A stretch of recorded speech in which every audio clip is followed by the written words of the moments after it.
So here we go, back out in the rain again. We're still in Albury. We're waiting to get to Wangaratta, but we're still just wanting to file a couple of reports here and send them back to the Weather Channel so they can make the morning show.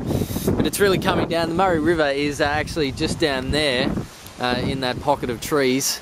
And we're up on a hill. We just drove up here to see what's going on. But the winds are definitely picking up, and the Alps, which I think are over there, has just had a wind gust over 100 kilometres an hour. So it's definitely getting nasty as this low pressure system draws a bit closer.